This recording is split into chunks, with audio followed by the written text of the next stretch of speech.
Good morning. It's not easy to come to these things at 7:30 in the morning, so I really appreciate you coming out. Really, this will be an opportunity for us to kind of talk about some of the things that are happening, some of the things that we're excited about, but also talk about opportunities and ways that economic development in the city can find its way to continue to improve and continue to grow.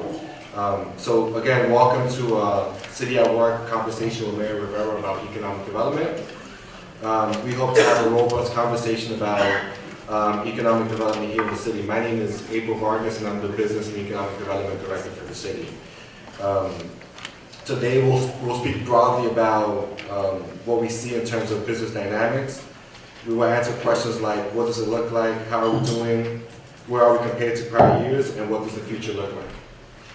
The Lawrence economy is a diverse one that has mom and pop shops, and also has multinational organizations.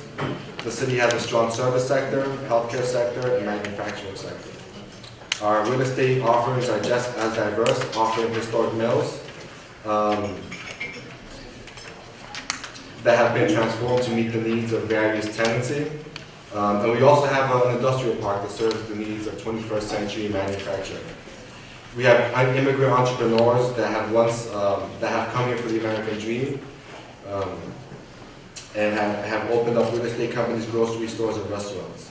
In a time when Lawrence staples were leaving the city, these businesses allowed Lawrence to continue to be active and vibrant community full of culture and diversity. In efforts to focus this conversation, we will talk about three things today. First, we will talk about employment in the city. In light of some of the closures that we have, I think there's a positive story to tell about the unemployment rate, the amount of people that are not working in the city. We will also talk about manufacturing, both at a macro level to understand what's happening more broadly, but also specifically in the city of Lawrence. We will also talk about real estate and leasing trends. This will give us a sense of leasing activity and what our panelists anticipate in the coming years. Joining the city and telling the story is the Merrimack Valley Chamber of Commerce. Joe is here. And Joe has always been a champion of Lawrence, advocating citywide, statewide, regionally, and also the Lawrence Partnership that in its short time of existence has really brought about great energy and programs that are helping businesses grow here in the city. By the time this event is over, we hope to do two things. The first is just tell the story about all the great things that are happening. Too often we get lost in bad news stories that are on the top of the fold. And then the second thing is, it's great to talk about the good things, but we also have to be cautious of the fact that we do have challenges, and hopefully we get some real good advice and real good insight from the business leaders that will be part of the panel, who will provide us with some guidance and feedback as to how city officials could move forward to make sure that we continue to do great things for the city. So before I go forward, I'd like to recognize a few folks. I saw June Black from Congresswoman Saunders' office. June, thanks for coming.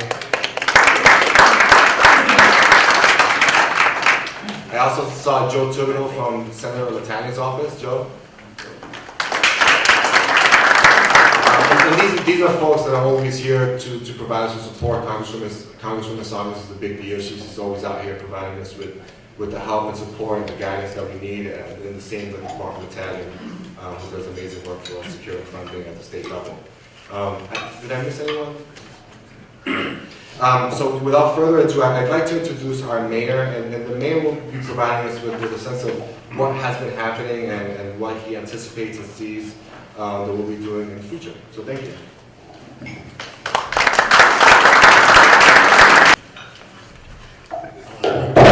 I'm not as tall as he, or as thin or handsome. So we have to, good morning, and welcome, and thank you for being here so early. Having to take my child to daycare this morning, I realized that if you're up this early, you're really thinking about what's going on in the city, so I wanted to thank you so much for that. There is more coffee in the back if you haven't had some. Again, this is an important conversation to have with the business community. When there's a problem in a neighborhood around crime or blight, we have a meeting about it. We talk about it, we talk about what's going on, and we try to figure out how ways to make that situation better in that neighborhood. And it just dawned on us that we have had 3 years straight of working hard to try to change the economic development landscape in Lawrence. But we haven't had a conversation about it. And to try to figure out really what all the pieces that are moving, where has there been success, where has there been failure, and a sense of what's going on in Lawrence generally. You know, when you run for mayor, you say you want to help to bring jobs, you want to do these other things, and very seldom is like you have this grand plan. People, part of this getting elected is just trying to get people to trust that you're going to do what you say you're going to do. We've been really trying really hard to do that. But when we came in, anybody who's ever read From Good to Great, it's first who and then what. And so we did. We hired Teresa Park, a great economic development person from Lowell, who's storied across the state with things, Rising Star, great hire for us. Abel Vargas, a kid who is really smart, knows the Lawrence scene on the ground. Anybody who's worked with Abel knows he's like a walking database about leasing and space and numbers. He's the one that helped us figure out with 350 jobs you can move the unemployment rate 1% in Lawrence. And so those type of things, and we set up a team to figure out what we wanted to do, and then as we walked into all these opportunities, we had these basic guiding principles. The guiding principles are, can we, whatever's going on in economic development, does it bring jobs first and foremost? Can we bring jobs for people who live in Lawrence? It's easy enough to bring a big company that needs a lot of PhDs and master's degree people, but that's not going to bring a lot of jobs to people who live in Lawrence, who come in at the lowest rung of our society. So we first and foremost will bring jobs for people in Lawrence. And secondly, which sometimes this gets left out of the conversation, but it has to be a balance with, does it not bring a negative impact to the neighborhoods? And because when you're 6.7 square miles, a lot of development activity happens in and around people's homes. And frankly, around a lot of homes where we have premier neighborhoods, people who have single family homes, pools, a lot of yards, and not many three-deckers. And when you do that around those places, you got to make sure that you don't take off balance some of those neighborhoods. And lastly, does it change the brand of the city of Lawrence? A lot of people want to do a lot of things in our city. We had a lot of people want to come and do U-Haul, storage locations in our mills. They want to do it they wanted to do it over on 114 in the cinema site. And U-Haul's a great company if you need to move. I'm not saying you shouldn't use it. I'm just saying that, people expect that type of development in the city. Goodwill wanted to do a store in one of our major areas. Again, Goodwill, great company, but again, things that are expected from Lawrence. And then the last one that I'll say, and then it has actually turned out to be a really good story for us, is we have this great lot over 1 through 6 cinema, and they wanted to do gas stations. Now there's 6 gas stations within like 600 yards of that location, and so we thought that was a bad idea. On top of it, it was abutting one of our communities, good neighborhoods. So we said no, we fought it, and everybody said, just you gotta take what you can get because you're in Lawrence. Well, we did sit on it, and the site had been around for like 8 years being, without having anything going in there. And today we can tell a story that a brand new, modern animal hospital, Bulger's Hospital, is going to be moving in. They'll tear down the cinema. And it's a great use. The neighbors love it. And it's Bulger's premier animal hospital. So I tell you all those things just to kind of set the stage.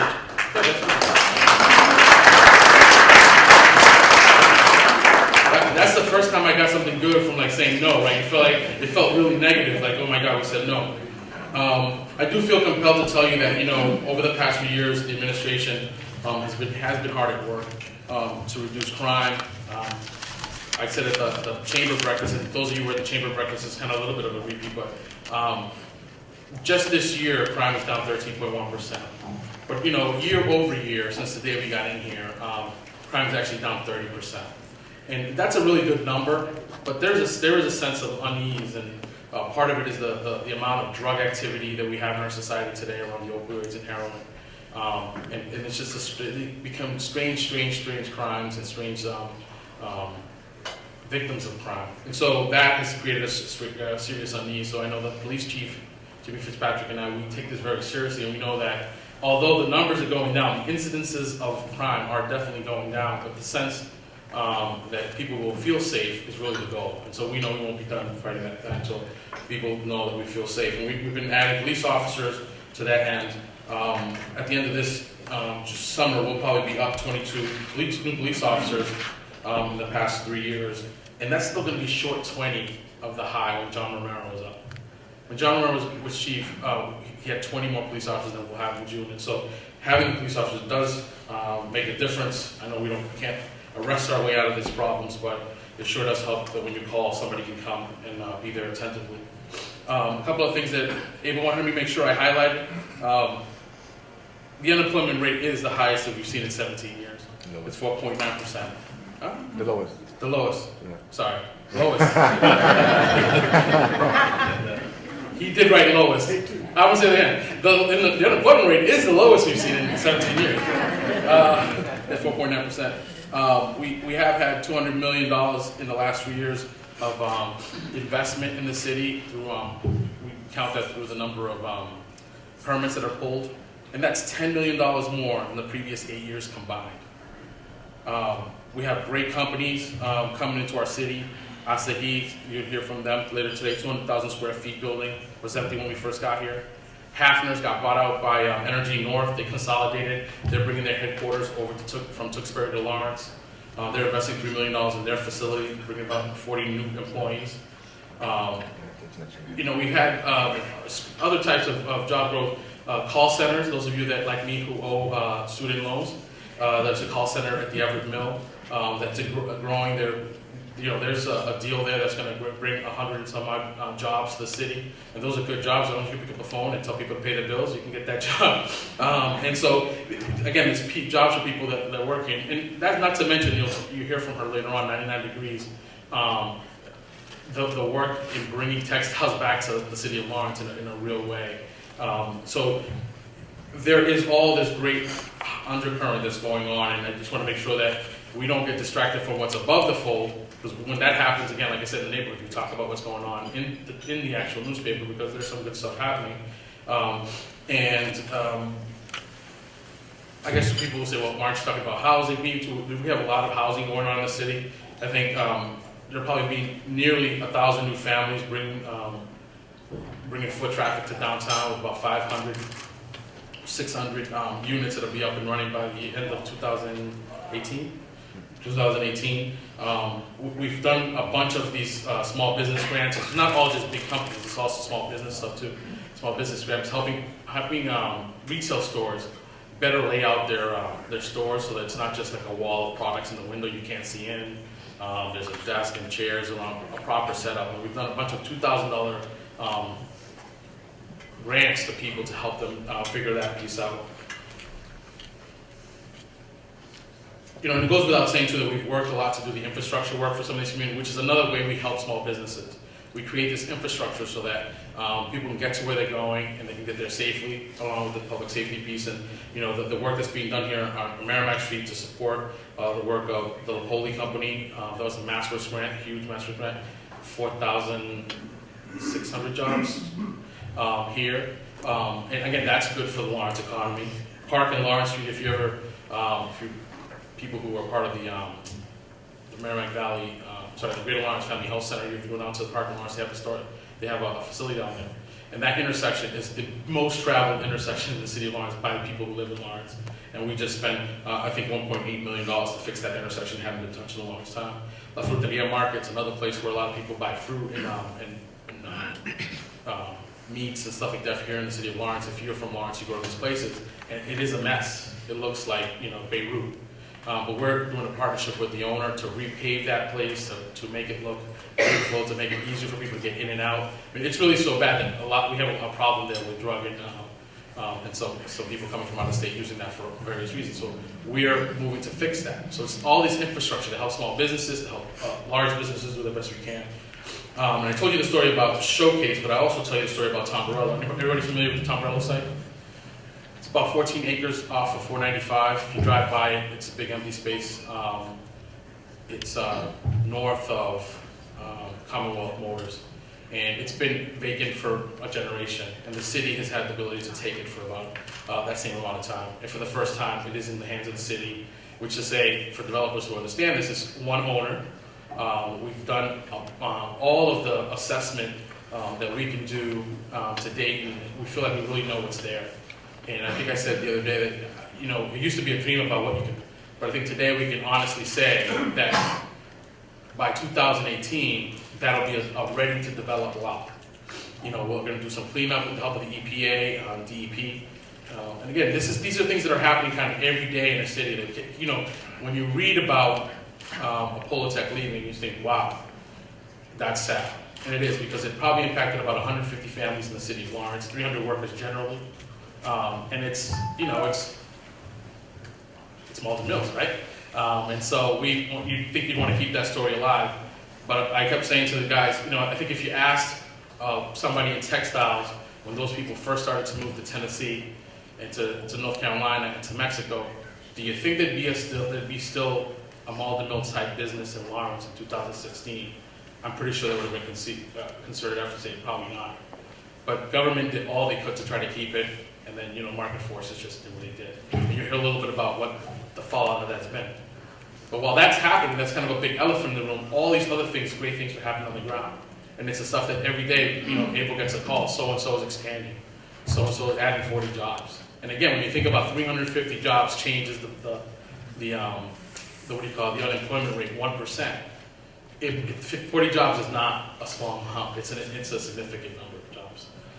So I'm going to stop talking. I was supposed to come up here and tell you a little bit about what's going on. I hope that I instill a sense of, that the things are going on the right path here in the city. There's a lot more to talk about, but you guys didn't show up here to listen to me talk. I'm going to hear somebody else say some really important things. And the panelists are great. They've been chosen because they're subject matter experts, and they too will instill a sense that the city's on the right path.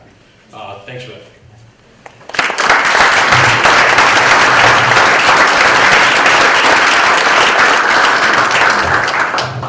Thanks, Mayor. And I think it goes without saying that having the type of leadership that we have, and I think a lot of folks here would agree, of choosing a direction and then going in that direction, and being thoughtful about the direction that we go to is incredibly important. And the mayor did talk a little bit about some of the companies leaving, and there's a story to be told about, yes, the companies are leaving, but the actual workforce that we have in the city and the value of that workforce and the interests of other employers in that workforce. And to talk a little bit about that, we have Amy Weatherby, who's the executive director of the Valley Works Career Center.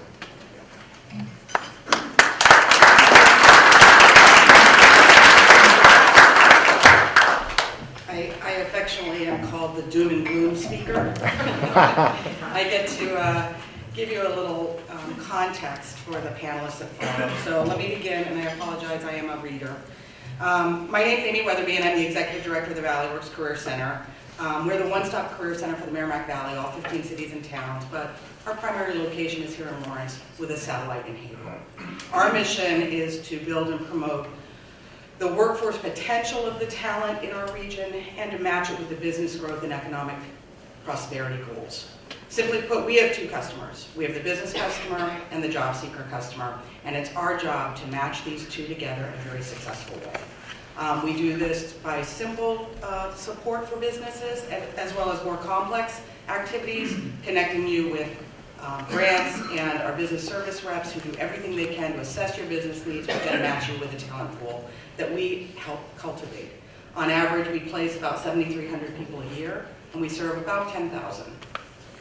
So my role today at this event is to provide an economic context to the conversations and panelists that will follow, to set the stage, if you will, for the local business climate and on the realities that the City of Lawrence residents have faced, and that they are viable and a vital source for employees to help your local business expand and to continue to strengthen the largest city that's in our region. I heard actually the mayor speak on Friday at the chamber event about the messaging Lawrence receives, and to reiterate the fact that the things that we hear that filter up, that get published, are usually very negative. And so, to begin, as we have already referenced, this is sort of the above the fold. Less than 2 years ago, we learned of the closing of General Mills Yoplait. This plant was physically located in Methuen, but it employed over 150 people in total, of which about 50 were Lawrence residents. Then, we had the announcement of Polartec, formerly Malden Mills, closing its manufacturing plant here in Lawrence. Polartec was an anchor employer At its pinnacle, it supported almost 3,000 individuals, 3,000. Occurring over a full year, this plant closing impacted approximately 355 workers that were remaining. So we went from 3,000 workers down to 355, to Abel's point and to the mayor's point, obviously a decline in the industry. 40%, or about 150 of these workers, were residents of Lawrence. It is sad to say that as of December 29th, 2016, there is no longer any manufacturing at the Stafford Street site. The remaining 40 or so production and facilities workers are there basically to shutter the plant. We have heard of the planned closings upcoming. Lawrence Pumps, Flowserve, potentially impacting up to 85 workers later this year, with smaller impact on Lawrence workers between 8 and 10. However, it has a rippling effect on the other businesses that provide supplies, support, and to the city's tax base. And finally, the most recent news we've had is Sekisui Voltec closing, scheduled for 2019. Their decision to consolidate into their Coldwater, Michigan plant will impact about 72 employees at the Lawrence site. When they begin that process, the public workforce system will be going in and will be supporting these Lawrence workers. With these major dislocations and large plant closings, there are stresses on our working families in Lawrence. We do see some silver linings provided by the talent and skill set of the residents and the proactive business community in the public workforce system. For the GM Yoplait workers affected by the closure of their plant, the company supported these workers at a level that's rarely seen. They held training fairs on site, they held job fairs on site, they had all of their employees attend, being paid as work, for work, to attend these activities. The HR team identified and provided to each worker a skill set and transferable skill analysis based on their position at the company. Every worker. What was so amazing, speaking as a public workforce system staff member, was that this was an HR team that was also facing their own layoff. Many regional food production companies recruited this talent pool, and significant numbers were hired prior to ever being dislocated. When news of the impending Polartec closure happened, our state rapid response team went on site, the mayor and his team stepped in, and we all worked together to strategize how to support the workforce. In June of last year, Valley Works assisted with a job fair on site at Polartec, and 40 companies, many in this room, came and recruited those employees for their open positions. More than 140 Polartec workers attended, and a number of them, again, were hired prior to dislocation. This is evidence that our workforce is in demand, has transferable skills, and is resilient in the natural churn that is the business reality. The other positive for our residents faced with these layoffs is the opportunity to upgrade and retool their skills. Both of those companies, GM Yoplait and Polartec, were certified for what we call trade benefits, meaning the closures were the result of loss due to foreign trade. Additional training is available for these workers, and to date, for just our Polartec employees that we are working with, we've accessed more than $425,000 additional funds in training, supporting programs for English as a second language, advanced manufacturing, healthcare, HVAC, and others. Lawrence was known historically for having an unemployment rate that was double the state average. We always, every time we write something, we say usually double the state average. The same month, which is so amazing to me, 7 years ago, the unemployment rate peaked at Lawrence at 19.3%. In January of 2010, it was 19.3%. Our most recent published rate, as noted, was 4.9 for Lawrence. And for the Merrimack Valley, in total, it's 2.9%. So we're in a far, far different economy today, and one that favors a skilled talent pool. Our industry conditions are improving for the region. Healthcare, education, services, and light manufacturing continue to be the mainstays of our economic footing and growth. Of note, despite the recession, Lawrence gained nearly 3% in jobs in the last decade, including a 30% increase, almost 1,500 jobs, in the healthcare and social assistance areas. In the city of Lawrence, there has been a 104% increase in the number of employers since 2001, reaching 2,400 as of 2014 and continuing to grow. 33,000 Lawrence residents are working. This is a 10% increase from 2010, when we didn't even have 30,000 residents in the labor force. One of those residents still working is our customer, Mr. Martha. He's a gentleman who worked at Yoplait for 15 years, earning a little bit over $19 an hour as a machine operator. He trained on the job, supported his family of 4, and then was faced with having to search for a new job at 52. With support from Valley Works, including coaching, direct assistance, job applications, referrals to jobs, mock interviewing, and other help, Mr. Marta is now working in the same industry, as a sanitation supervisor making $24 an hour. Another is Mr. Vega, who needed training support. As a machine operator for 6 years, his path included job readiness and job search assistance, but also the acquisition of occupational skills, new skills, relevant skills to a market that is different from when he was initially employed. He completed an extensive heating, ventilation, and air conditioning training program. He attended the available job fairs and is now placed as HVAC technical assistant with the opportunity for advancement, and he is supporting his family. The Merrimack Valley's economy as a whole is improving, with major regional companies in need of skilled workforce offering more opportunities to Lawrence residents in both Lawrence companies and those in adjacent cities and towns. A quick analysis, we have a tool called Wanted Analytics where we look at the companies and hiring needs, openings in our region.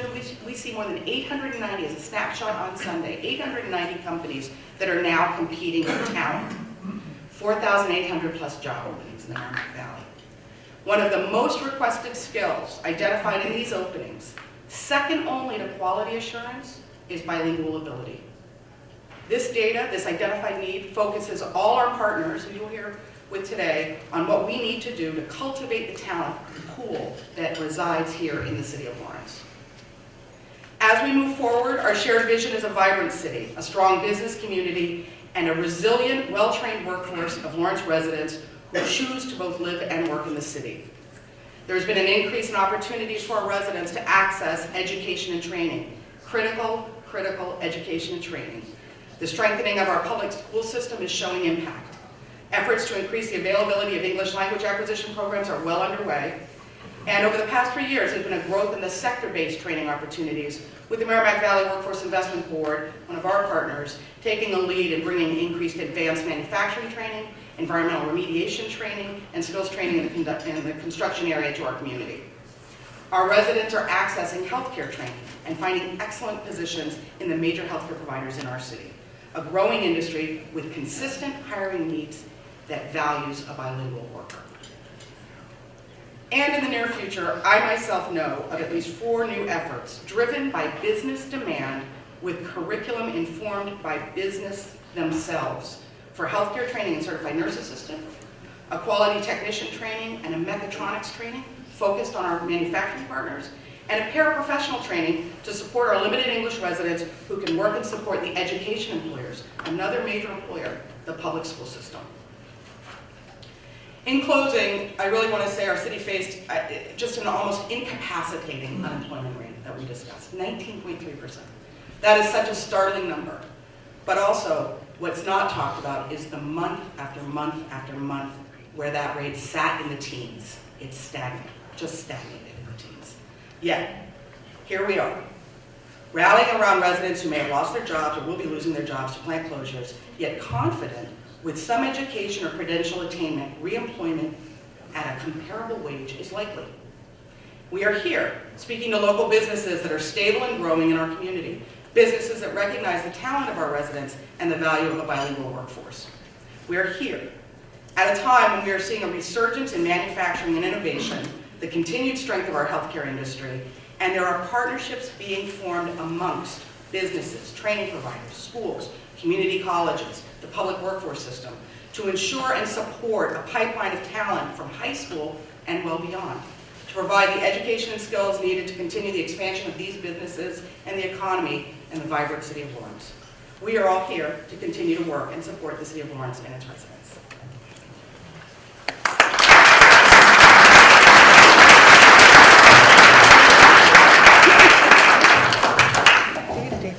Wow, that's a lot of data, a lot of information. But I think, I think as dense as that was, and as much of information that it was, I mean, it just speaks to the amount of work that goes into not just attracting companies, but also ensuring that our talent base is reflective of the skills that are required for the companies that are here. The mayor, when he came in, he said, we have the biggest ESOL problem in the state likely, so we have to do the most we can to solve that problem. So he's committed more than anyone ever else has CDBG dollars to ensure that we expand our capacity to serve the folks that want to be able to learn English as they look to find more jobs and be more competitive in the workforce. or in the workplace. So next up we have Derek Mitchell, who will be hosting or moderating a conversation about manufacturing. And really, you know, Lawrence has always been a place that makes things and has had people on production lines. And with the mills not buzzing as they once were, we lose sight that is actually still happening in the city. And the folks that will be up here speaking about that will give us confidence that that is true, and that there's continued growth in that sector. So without further ado, Derek Mitchell.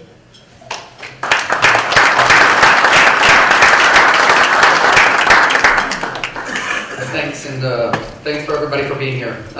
So I'll ask the panelists to run up now in the effort of moving the program forward. I'll quickly introduce myself while they're getting situated, and then I think we're going to have a great conversation. We've got some incredible folks joining us today.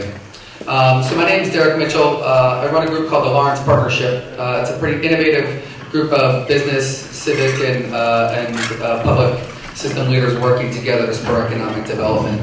We rally around this idea that we all share a common interest in promoting the city. We advocate for an economic development policy and strategy that raises all boats. And we have a bunch of visionary business leaders that drive that process. And we're eager to participate in today's conversation, to contribute to it and to learn from it. And so I'm going to ask the panelists, I think that they can all introduce themselves better than I could introduce them, but just to get every voice in the room, I'm going to ask each panelist, can you share your name and the name of your company?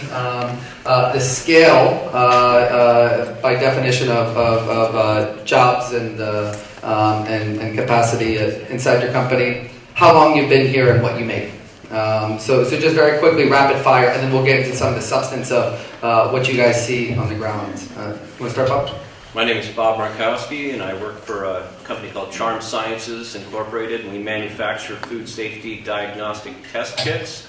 So we sell to over about 90 countries in the world to test our food products for adulterants such as antibiotics, mycotoxins, pesticides. We employ about 275 people. We have 3 facilities in the Merrimack Valley. Our main facility is here in Lawrence, and the facility employs in excess of 40% Lawrence residents. And we've been in Lawrence for 16 years now, and we've been in Massachusetts for 39 years. Hi, my name is Steve Harrington, and I'm the CFO of Asahi America. We've been in Lawrence now for 2 years. We moved from Malden 2 years ago to come to the city. So we are a manufacturer, distributor of thermoplastic pipes and valves. So we employ a vast array of folks, from warehousing to machine shop to engineering, marketing, and accounting people. So we employ a vast array of people, and we look for those people from the local area. We've been very fortunate to be able to employ quite a few Lawrence folks in our operation, and they've turned out to be some very reliable employees. So we look forward to growing the business here.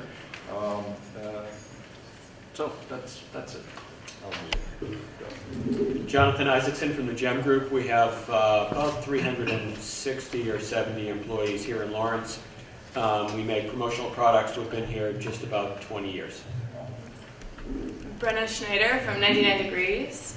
I founded the company 4 years ago in Lawrence in the Everett Mill. We now have 50 employees, and we're building a future factory for apparel manufacturing. We're manufacturing sportswear for a number of global brands as well as emerging fast growth brands, and demonstrating what the future of apparel manufacturing looks like domestically. Thanks. So you guys have, you represent companies that have been here for as short as a couple of years, as many as a couple of decades. What are the characteristics that inform your decisions about where to set up shop? Why did you come to Lawrence, or why do you continue to expand here? What are the factors that really drive your decision making in that capacity? For us, a big part was location. Obviously, kind of halfway in between the Manchester airport and the Boston airport, we have a lot of international visitors. and our training facilities kind of educate government and food manufacturing companies on how to use test kits. So for us, a lot of it was location, where Use the mic. I'm sorry? You use the mic. Oh, sorry. A lot of it was location for us, halfway in between Manchester Airport and the Boston Airport. We have a lot of international visitors, so for us, that was a big part of it. The workforce was a large portion of what we do. We have a training program for people to come in at lower level technician positions and graduate to laboratory technicians and take advantage of our continuing education program. So we found that's worked out quite well for us as well. Yeah, for Asahi America, you know, it really also came down to location. You know, we were looking for the right site. We operated a 200,000 square foot facility. You know, we were busting at the seams in Malden, and you know, frankly, wanted to stay in Malden, but couldn't find the right place. You know, and one of the other things that was very reassuring for us in coming into the city here was how the mayor and his office really supported us to make the move to Lawrence. You know, frankly, and no intentional diss to Malden, they weren't so helpful. Not nearly as helpful as they were in Lawrence to get us to move up here. But you know, we're adjacent to major highways in the area. And you know, we move in, you know, anywhere from 10 to 15 or 20 trucks on a weekly basis that is just so accessible to the company, and it's made our operation very smooth. So, you know, location was a big portion of the decision to make the move. So people talk about location, but when we talk about what that means, for us, and I think for everybody here, it means access to the right type of labor.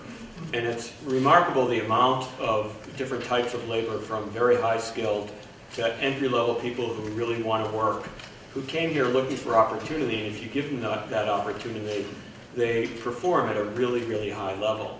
And the other thing, the mayor talked a little bit about the marketing problem that Lawrence has, and I was thinking about that on the way up. I live in the western suburbs, and I drive up here every day, and I see the miserable commute that people have to make when they go from New Hampshire into the city.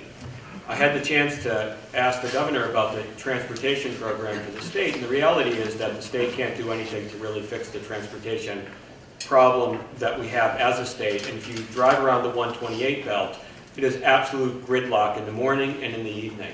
And it's also gridlock from 93 into the city. That commute tomorrow will probably be hours for a number of people. That's an advantage for the city of Lawrence. There's no grinding commute. They can come here, the parking is free, and there is an improved quality of life when you give that time back to people. What people don't know, and the reason that the mayor put this together, is that Lawrence is here and that it's a safe, business-friendly community with a lot of people who are available and willing and able to work, and will be a hell of a lot happier here than they may be doing that grinding commute to wherever they're going. It is a huge opportunity for the city. So we are just now transitioning from startup mode into established manufacturing company mode. And as a startup, having access to the ecosystem in Boston was really valuable to us. So being just close enough where we have access to infrastructure and space that supports manufacturing, which you find here, but still close enough to investors and innovation infrastructure in Boston.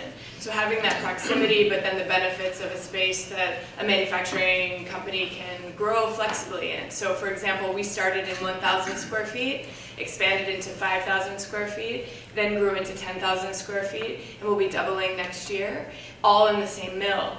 And so that enabled us to grow very quickly. Our workforce, I can't think of many cities in the US where we would have access to a skilled apparel manufacturing workforce. It's really hard to find, and so we're uniquely situated because of our access to people who have worked in the DR in the free zone, and then first generation Americans who are either interested in apparel manufacturing and the future version of apparel manufacturing, which we're creating now, or have worked manually in this field before.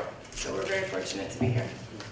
So a couple comments. So Jonathan talked about the location in the context where the value proposition is increasing as gridlock around the city, gets more dire. And Brenna, you're speaking to the manufacturing base, the skilled workforce actually, uniquely being present because of our immigrant community. What are other changes, whether it's technology or supply chains or global markets in general, that may change these factors in your decision making? And specifically, why would you expand here versus expanding somewhere else, or what may other companies looking to set up shop today be considering that maybe was different than 10 years ago in making this kind of determination? Well, apparel manufacturing is first on a cusp of a return to a more regional model. So domestic manufacturing makes sense to support domestic demand.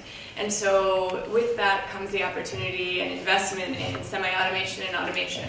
And so transitioning from a more manual manufacturing process to a more automated process with more advanced technologies and machinery. So this presents us with a really exciting opportunity to have access to a manually skilled workforce, and then to have partnerships, which I think Lawrence excels in strong partnerships across the workforce development and training and just kind of wraparound services for workforce. In transitioning through business investment, in creating our future workforce. So a workforce that can apply that manual knowledge to do excellent automated work. And so with that comes higher wages, more transferable skills into other advanced manufacturing industries, and a real opportunity for economic mobility in jobs. And so that's what I see as a great strength to being a business here, is kind of those partnerships that we can tie into and help to strengthen through employment. So it's always funny to me to hear about people talk about manufacturing and they think about the context that we've always thought about, which is big things that clang and building stuff. The reality is that factories haven't been around for that long, probably 150 years. And this idea of what manufacturing is probably a little bit outmoded. So if you have somebody who's developing a software product or some sort of product for the pharmacology or the drug industry, is that manufacturing? And so I think one of the things that we have to do when we think about manufacturing is maybe change our headset to what that is. It's a bigger industry, and it is changing, no matter if it is big things that clang or if it's some sort of software development or something that isn't as tangible as the way we have thought about manufacturing in the past. And the challenge and the opportunity is that the manufacturing jobs of tomorrow, as Brenna talked about, are going to be quite different than they were yesterday.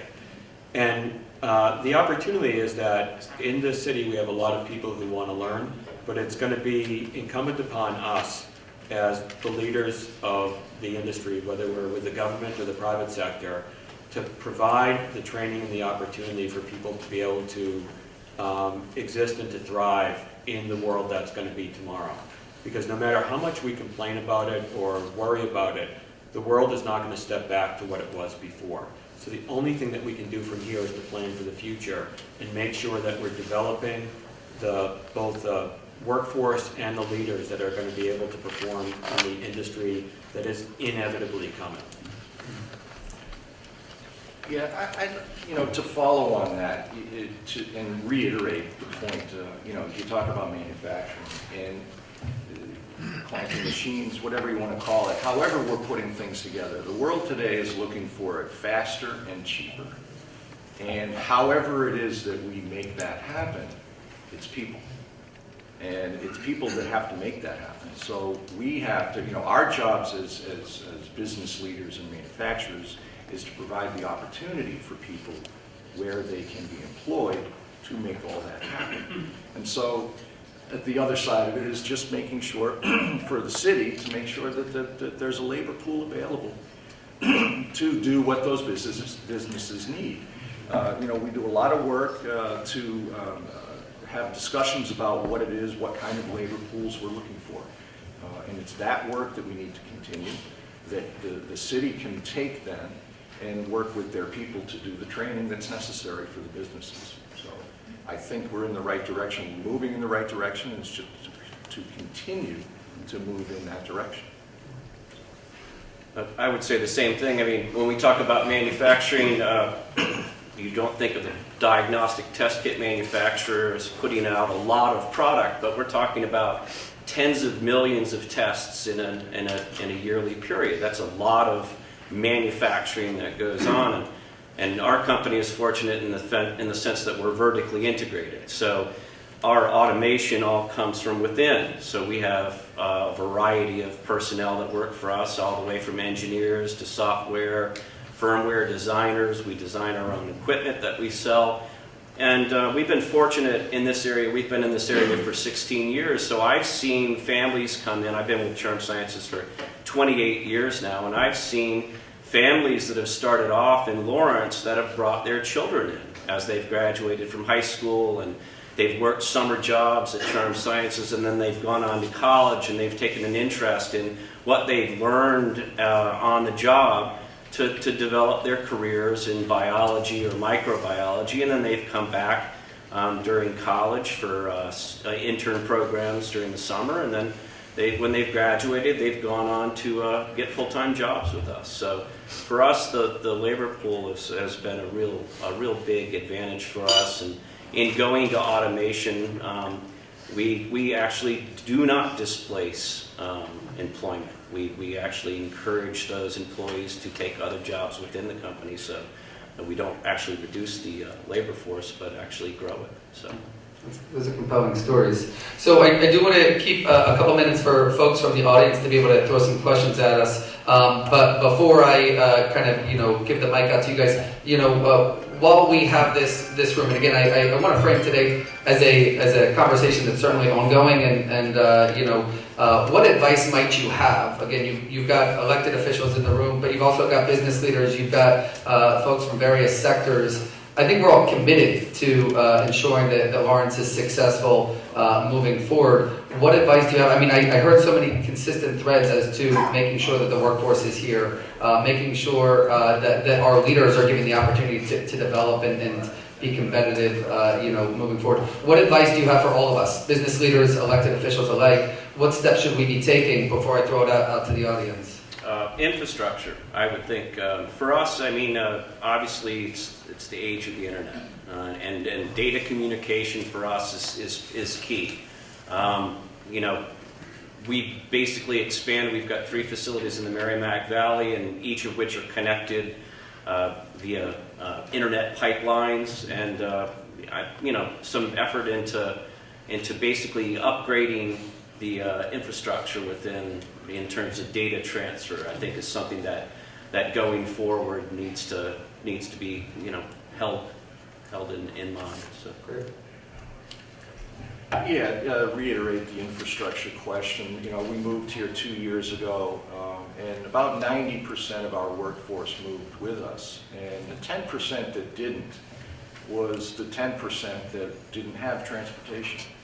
And unfortunately, they were not able to find transportation from Malden to Lawrence in any way that would be a realistic way for them to get to work. So unfortunately, they were not able to make the move. But again, for any company moving into the city, it's the infrastructure of having all the available resources that a company requires. So we've been very happy with the infrastructure outside of the transportation issue in Lawrence, and we've got what we need. So to focus on that, I think would be a key objective for the city. I think infrastructure is clearly important, but for us, the way we look at it is that, and I know this has been said before, it takes a village.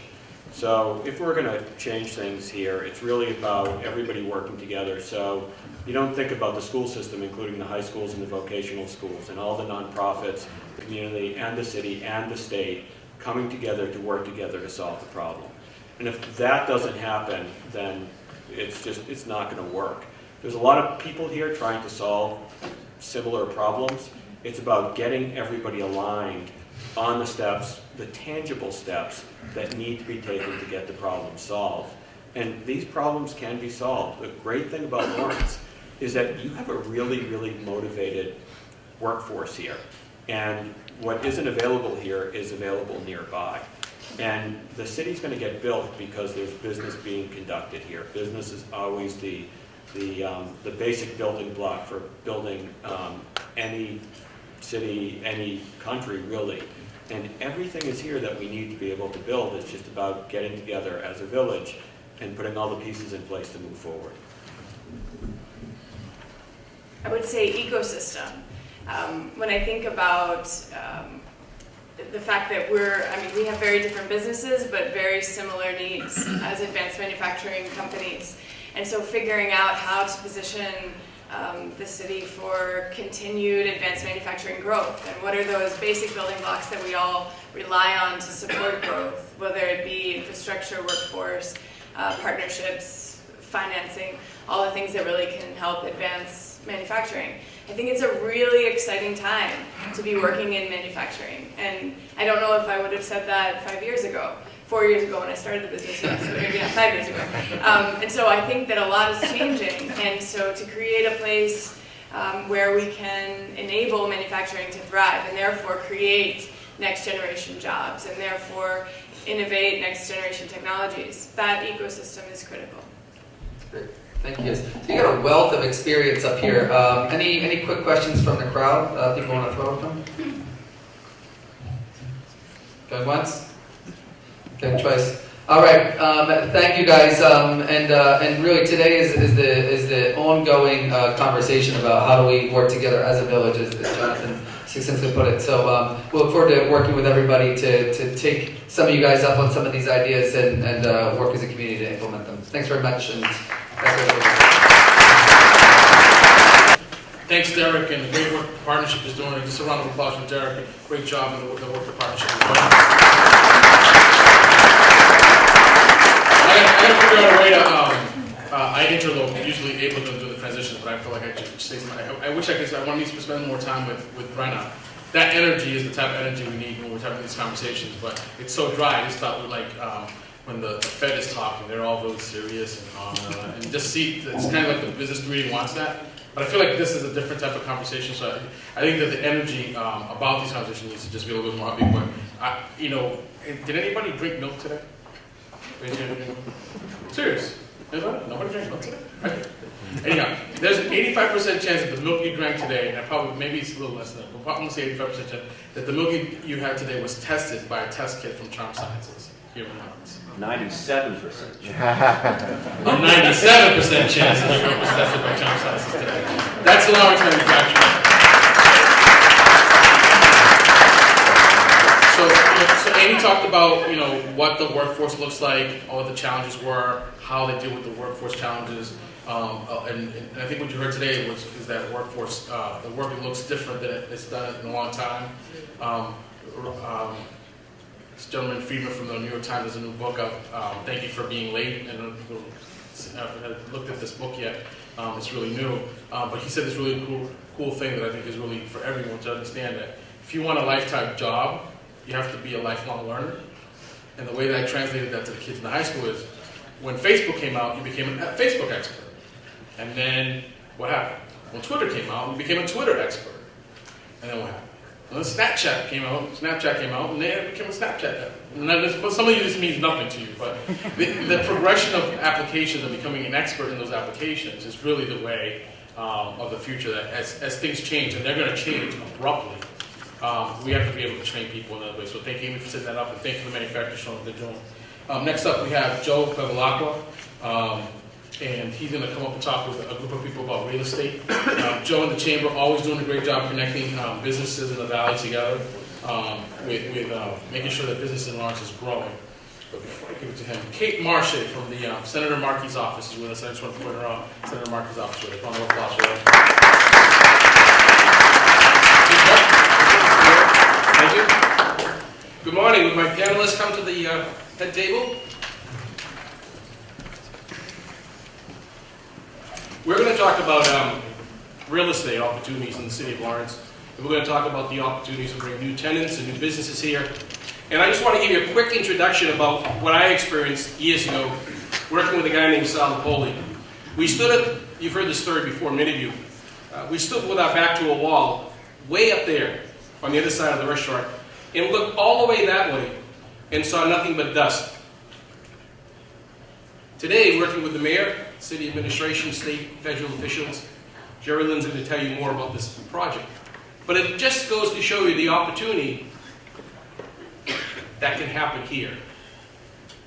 This was an abandoned complex. Jerry Lynn's going to tell you more about it. I don't want to take you under Jerry Lynn, but it just goes to show you what can happen in terms of providing investment and jobs. Let me introduce the panel, and then we'll ask each of them to speak individually.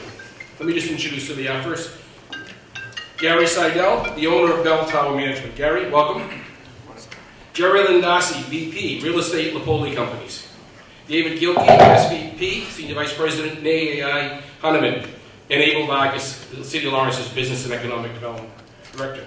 Thank you all. Let me begin with asking a few general questions and see how you want to address these. The first of all is, can you discuss the diversity of tenancy you have in your building or have had experience placing? And how are you able to meet the needs of businesses representing different industries? Who'd like to be the first? Anyone jump in, sure. And use the microphone, please, so they can hear you in the back. I'm David Gilkey. I'll introduce myself first. Dave Gilkey with NAI Hunneman. We're a commercial real estate firm based in Boston. I work in the Northwest team with Mike Allen, Jim Boudreau, and Ian McKinley, who's our investment specialist. I've been in the business about 30 years, 10 of which have been with NAI Hunneman. I've closed about 5 million square feet of transactions and about an aggregate dollar value of about $150 million. We've got a management group, we've got a capital markets group, and a broker advisory group, and we have 350 offices in and around the country and around the world through our NAI franchise. In terms of companies we represent everyone from large corporate facility users to small companies, technology companies, software companies, and a wide variety in between. Good morning, I'm Gary Seidel with Bell Tower Management. I've been a real estate developer and property manager in the city for the last 16 years. Really focused on mill redevelopment and repositioning for commercial, medical, and retail spaces. But prior to that, our family was in the manufacturing field. We used to be the clothing manufacturer in the city for many years, a company my dad started in '75.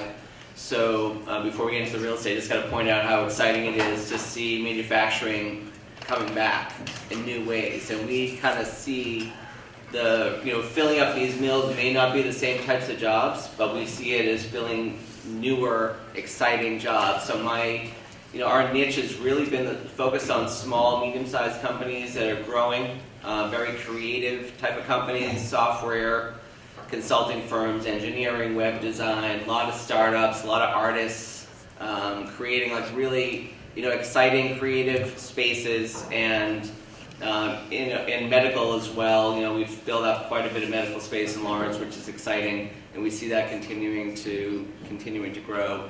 Right now, we manage about 400,000 square feet of real estate in those fields, just under 1,000 jobs amongst the different properties, and we only see that continuing, and we're excited to be a part of the conversation today.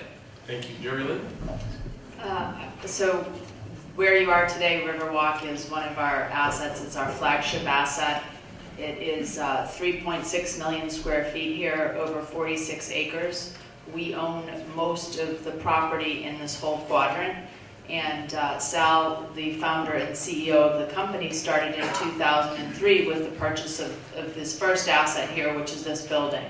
And he was persuaded by the mayor, Mike Sullivan, to come in and invest money, and that really set the stage for him. And he is one of the many people, the many business leaders in this community that is really committed and passionate about Lawrence. As someone who grew up in the Merrimack Valley, I grew up in North Andover, and my grandparents were from Lawrence, so I have deep roots here. And it's wonderful to see the transformation. And I will say that now the time is right now. The leadership, the investment from the state, the collaboration, the teamwork, it takes a village is certainly true. And I think we have that. We have all of the ingredients to be very successful. And here, what we have is we have a nice blend of industry. So we attract education. We have 3 schools here on campus. We have Cambridge College, Northern Essex Community College, and we have Suffolk University. So you could essentially get an associate's degree, a bachelor's degree, and a master's degree all here on campus. We have amazing resources for the tenants here. Little Sprouts Daycare. We have this beautiful conference center and a full-service restaurant. We have fast food options here in cafes. We also attract medical. We have a level 3 trauma center across the river with Lawrence General Hospital, which is a huge asset to this community. And I think one of the things we do is we add a special aspect to the landlord perspective because we're very hands-on. We are vertically integrated. We take care of all of our construction in-house. We have a construction arm. We handle our own property management and our own leasing. We cooperate with brokers who are very valuable resources for us in the industry. And I have to say that over the last few years, there's been a real resurgence in the city, and I think there's tremendous opportunity. And I have to also point out the fact that the state, with the investment through the Mass Works grant, is transforming the corridor. So we have over $6 million of investment right out front. And what you'll see come the springtime and the summertime is just a completely new landscaped corridor that welcomes everyone into the city of Lawrence. And what it does is it also creates an access point that's much more feasible for people coming in and out of the city. It was getting very congested, street lights weren't there, it wasn't pedestrian friendly. So we are all advocating for best practices to encourage businesses to come to the city. Abel? And let me just say, Abel is the city's business development director. I was the former economic development director of a neighboring city. Until you do the job, you have no idea how hard it is. And this guy works 24 hours a day, 7 days a week. Thanks, Joe. So I'm speaking on behalf of Joe Friedman, who owns and operates Brooks Properties over in the industrial park, and he was unable to make it, but I think it's important to tell the story about the types of spaces that we have. I think a lot of times when folks think about Lawrence and real estate, they think about mills, which is a great asset, but we also have upwards of 325,000 square feet that's managed by Brooks Properties, and their success rate over the last 2 years has been amazing. You know, and the diversity of the tenancy is one that allows for manufacturing, it allows for office, it allows for distribution, and of course, one of the biggest selling points of that location is the fact that it's 1 mile away from the 93 interchange. So they've had tremendous success, and he has property both in the state of New Hampshire and in Lawrence, and when you ask him, where's the activity happening, where's the movement, what are you seeing, and he said, you know, Lawrence is as hot as any other place that I'm doing business in. So it's great to hear that, and it's a testament to the work that's being done locally. Thank you. Yeah, tell us about some of the tenants you've cited recently, and how about the number of jobs that they bring to the city? I'll start. I work more of a regional perspective, so some of these are within the region, but and some are not as fresh as others. But Packaging Partners is a group that we placed at 71 Glen Street here in Lawrence. They brought about 20 to 30 jobs to the area. VNA, Home Health VNA, we negotiated that lease, their current lease here. They're an employer of about 800 folks in the area. They've been a great source of jobs for people here. The 1 Marston Street we just put under agreement, and that should close in the next 60 to 90 days there in Lawrence, and that's going to be a distribution company, probably bringing 20 jobs to that location. We've also done a 90,000 square foot lease transaction with Interstate Electric in the Billerica area, and also Hanscom Federal Credit Union acquired 67,000 square foot facility out in Littleton. So we kind of bring a regional perspective to what we see as in and around Lawrence area as well. Gary, how about some of the Lawrence businesses here in the towns? Yeah, so, we, as I said earlier, we have quite a mix of tenants, and a lot of our growth, believe it or not, has come from, within our tenant mix. So some groups that, we took a chance on and gave them 300 square feet 6 years ago. Some of those are now in 5,000 or 6,000 square feet with 20, 30 jobs. So a lot of that has been kind of nurtured based on our ability to have them grow and expand with us, being flexible with lease terms, creating nice spaces, being responsive. So some of those kind of highlights I could say is in the home health care field. We've had a few tenants that have expanded dramatically, creating about 250 jobs in the last year and a half, over about 9,000 square feet. We see that continuing, in the next few years. We just signed a software company that's expanding. It's going to create another 30, 40 jobs in one of the mills that we're rehabbing, again, on the other side of the river there. And that's been exciting. Again, it's the creative, kind of hardworking people that want some space that's easily accessible, all the things that we've talked about today. And we're able to kind of customize it to fit their needs.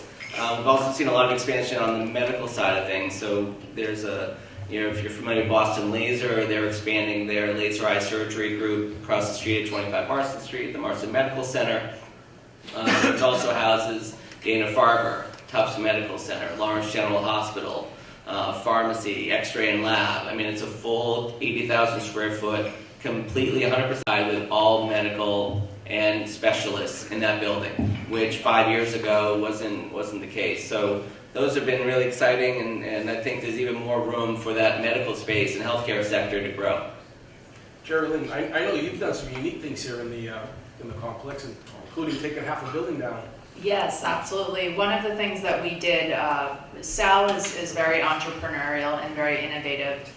And with this particular location, it was difficult because the sides were divided, west and east were divided. So what he did to open up the campus and to create a bigger environment for everyone to enjoy, he took down 1.2 million square feet of space. And that really was a catalyst for further growth and development. In particular, it allowed Next Stage Medical to come here. That's the 7th largest medical device company in the world. Their world headquarters is here, and they're actually on an expansion mode right now. And so, like Gary said, a lot of our tenants come here, incubate here, and grow here. And that's one of the things that we love to see, where we're really here to provide a nurturing environment. We allow a lot of flexibility with leasing, and we also have probably the largest area of contiguous space in northern Massachusetts. So if you need 2,000 square feet, or if you need 120,000 square feet, we can accommodate that. And a lot of other landlords don't have that flexibility and versatility.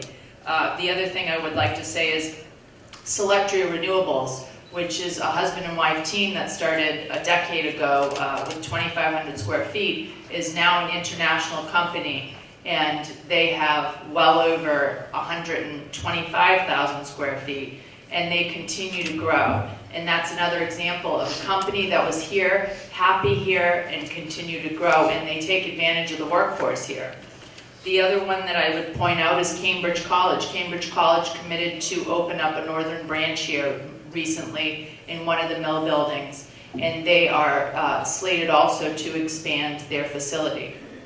Lastly, I wanted to point out that Niche Engineering, which is a female-owned engineering company, they have their headquarters in Boston. They opened up a satellite here in Riverwalk to expand into this marketplace. And it's just exciting to see so many of these companies really interested in, like we said, reducing commuter times, expanding into this area for convenience. The commuter rail is such an asset here, especially for us. You can walk right across the street. New Balance, who we'll be hearing from a little later on, every day when I come in here, I see people reverse commuting. Young professionals reverse commuting.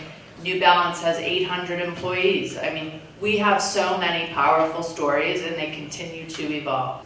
So one of the things that has been happening, you know, we all hope and dream that we can have these really large tenants that come in and gobble up, you know, 100, 200,000 square feet. And it has happened in some cases, but some of the experiences over in the industrial park has been the reverse. So you have big tenants that occupy 100,000 square feet, and you know, they move out, so they're your cash cow. So now you have to get creative with the space. So what they've been able to do, similar to what a lot of the mill owners have been able to do, is take space, divvy it up, and give 10,000 square feet to one company, 20,000 to another.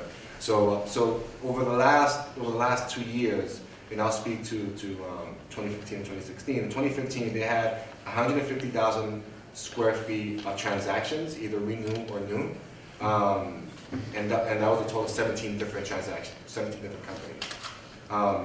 In 2016, they had 115,000 square feet either coming new or renew, and that was 15 transactions. So in the last 2 years, they've seen 265,000 square feet of property changing hands or continuing to occupy space there, and that's a total of 32 transactions. So the game is changing in terms of the way people use space, and you know, we want to attract big, larger companies, but these small 10, 20, 30 employer companies is what we're getting. And a few examples of that. They just signed a lease with a company called 3D Corp. And that organization, they do assembly and manufacturing work. So they're going to occupy 32,000 square feet and bring in with them north of 30 jobs. And that's assembly work jobs that our people in the city can do. They have a smaller printing outfit over there, 4,400 square feet. And then our logistics distribution company, 12,000 square feet. So you hear the numbers of space that people are occupying, and they're south of 30,000 square feet. So really, that's the direction that some of these folks are going in. And there's a sense, based on the activity, that by 2017, that 325,000 square feet that's being made available in the industrial park will now be 100% filled, which is a good problem to have. And then we have to figure out how we build more capacity into the market. I just want to remind you all that after this panel is completed, which will be very shortly, the mayor is going to have a very important conversation with one of America's most important manufacturers, New Balance, and the CEO, Robert DiMartini, is here to talk about the importance of what New Balance is doing in the region, in Lawrence, and also the importance of manufacturing in America. And I bet he doesn't know that I may be the only person in this room that actually climbed the tower to the very, very top. We brought Mary Richardson from Chronicle here years ago. The Merrimack Valley Chamber does a lot of work with New Balance and other companies. And she wanted to see the factory store, which I thought was great. And then she said, "What's up there?" And she said, "Let's climb it." And I climbed all the way to the top. And then when you get to the top, if you've been up there, Robert, you'll know, you look down and it's straight down, and I'm afraid of heights. I had to get out before she got there, but you'll hear the story about New Balance. Again, one of America's most important manufacturers right here in America, in the city of Lawrence. Okay, we're going to talk about a couple questions. What do you think is Lawrence's role in the region? How important is that? You talked a little bit about it earlier. And also, what are the strategies in terms of future leasing that we can learn from you? I represent lots of companies in and around the region again, and the advantage that we have here, often companies will say, you know, where's my labor pool going to be from? And, you know, that can be a wide variety of things, from engineers to manual labor, and that's a big asset for the city. The other thing is the availability of real estate. You know, we've got real estate here it's a great value, and that's another thing that, you know, everybody's got to compete today, so the cost of real estate is certainly part of that. Darcy had mentioned that public transportation, some companies will start by saying, I can't locate anywhere that doesn't have public transportation. The fact that the MBTA goes right into Boston from here is, you know, is a huge advantage. If you know, in the neighboring communities, many of them don't have that as an option. The highway system here that you can pick up I-495, I-93, I-95 is huge, and then, you know, I know it's been mentioned before, but the airports, being close to Manchester and Logan, and then you know, even the Lawrence Municipal Airport is a big plus. And then the trade schools that are you know, teaching modern skills to people. All of those come together to be a big advantage here. Gary? You know, both panels have touched on this, and so I don't want to repeat that, but the idea of, you know, the location and access to the labor force is so important.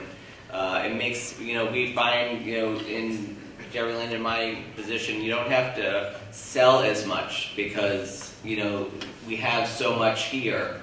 That's huge for companies that want to relocate. And just adding to that, you know, it's again being fair. You know, I think our value, you know, in terms of rents are better than, you know, you're going to find in Burlington, Woburn, and Boston. I mean, that's huge for these companies. And also at the same time, creating spaces and being able to make sure that people know they can grow and stay here. It's so important. You know, it's not the home run, it's the singles that you get. And it's like allowing them to have that opportunity and them nurturing that growth.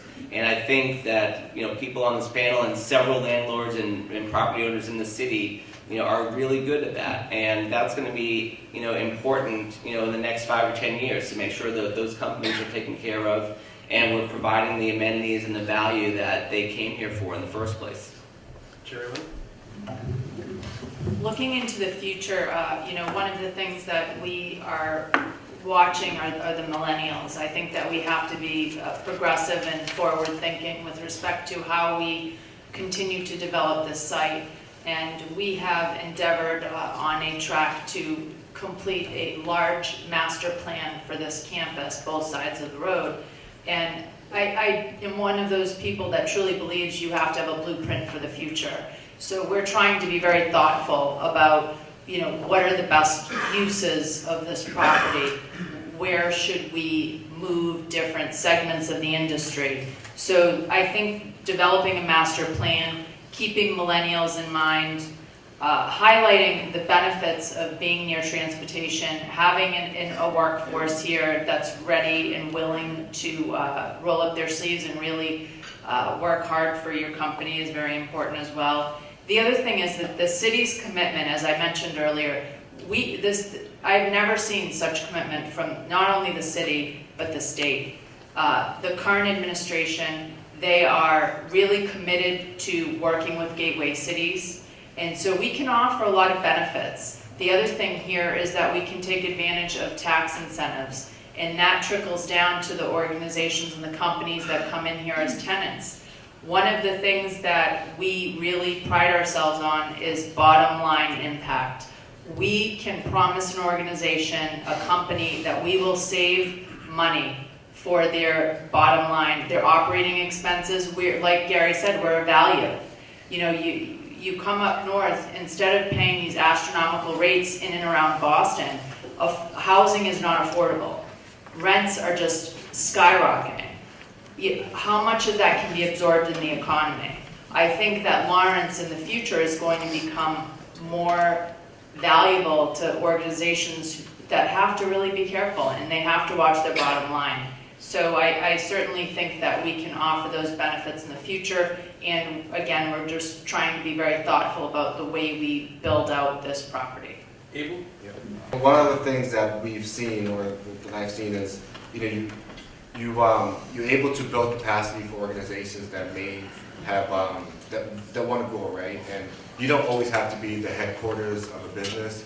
You could be the backroom operations. You could be the call center. You could be all these other things. So 2 examples of that. Casa Systems are a company out of Andover.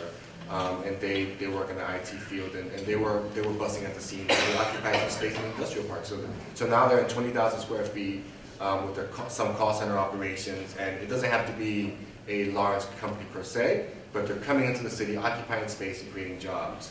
Another example of that is an organization, Smith & Nephew, also in Andover. They too needed additional space for distribution and some other things, and they came and occupied spaces. So I think a lot of cities like Chelsea and some other folks see their cities as an outfit to some of the stuff that's happening in Boston, and how the things that are happening down there that are more expensive, how can we get some of that here? And you know, Gary and Jerry Lynn and other folks have been successful in being able to do that. And I think if we're able to see ourselves as an alternative to more expensive space, that'll help us get some more activity up here. Our last question before we open up for questions from the audience. I don't know how we can answer this one. What advice would you give city officials? I won't. What advice would you give city officials and other property owners as they seek to grow their business community within their respective properties and in the city itself? Well, I would just say that you know, the older mills up here is a real niche, and that there's a lot of desire to be in sort of that funky type of space.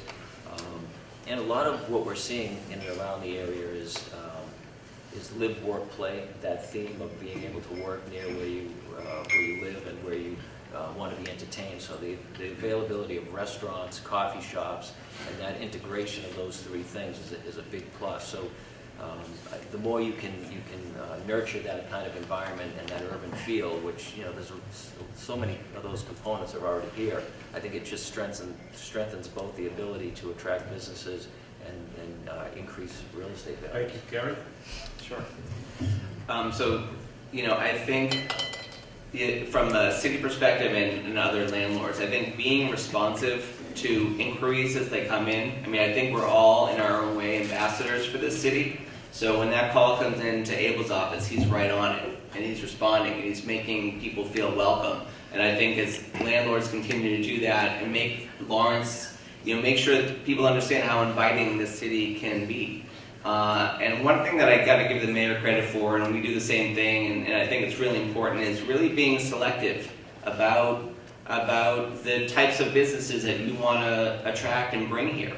And I think, you know, in a way, you know, our tenants represent who we are, and those are the ones that are going to talk about the city positively. So I think that that's not a bad way to go. And then try to do the basics the right way. Be creative. Take care of your properties. Take care of your tenants. Be fair. Be responsive. All of those things are really, really important, and make it enticing for people to want to take another look at the city. Jerry Lynn? I would just like to say that for the administration and the city officials, I think it's important for us to focus really, especially for the future, on the transportation piece. I think that transportation is critical to this area, and one of the things that we have to address as a challenge is the infrequency of commuter rail stops and the speed. So I think that if we can work collectively to even make our transportation system better, I think it will contribute to the future success of this region. And that's probably one of the hardest things that we have to address in the future, but I do think it's really important. So Abel, I'm just going to answer the part about the city, and I want you to answer the part about the properties. First, let me tell you from the Merrimack Valley Chamber standpoint, Mayor Rivera and his administration have been absolutely fantastic to work with. When businesses call, the mayor is always there, and that's what we need. We need to continue that. And we want to say thank you to the mayor, because that's what's made the difference. Abel, what about property owners? What can they do to help encourage more businesses to come here?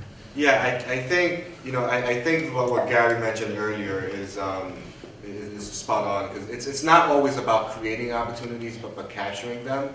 And too often we have opportunities to come before us and we don't respond appropriately to them. So making sure that when things are available, when opportunities present themselves, that we take full advantage of them. And simple things like responding to a phone call really does make a difference. So we're just out there, and the property owners are here. I know Marianne is back there as well, Marianne Payne from Everett Mills. And I think it's this collective effort of making sure that the story gets told and from different angles, that the administration is there, as are the property owners. Thank you. Any questions from the audience before the mayor has a conversation with New Balance? Joe, if you don't mind? Yes. Real quickly, I apologize. My name is Marco Duffy. I'm with Marathon Manufacturing Solutions here in the city. And like Asahi and Charm Sciences, I came here from Malden quite a few years ago, which is interesting because my brother is the economic development officer in the city of Malden. So, but we'll keep those family squabbles at home. But I did want to say, as you folks are bringing new businesses, especially new manufacturers, into the city, you know, there's a great network here in the city that can help answer questions. You know, whatever you're making, you know, from widgets to textiles to metal finishing equipment and supplies and things like that. We all have the same problems. We all have the same headaches. And when you're moving into a location, it might be great to do some networking and share some things.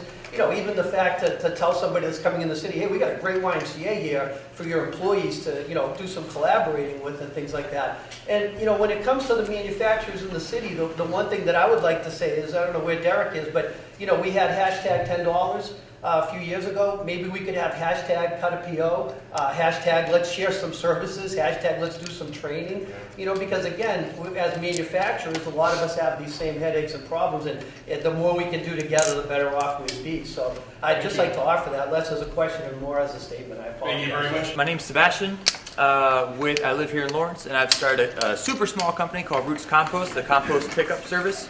And I think today's conversation is super important, and I appreciate the people on the other panel too, Brenna and the others. I think we all want to talk about kind of creating the conditions in the city for y'all to want to come and create jobs here. And I personally, like Gary, you gave me the opportunity of having affordable space in the mill, and Abel, you helped me out kind of through the licensing process in the city. So I super appreciate this part of the conversation too.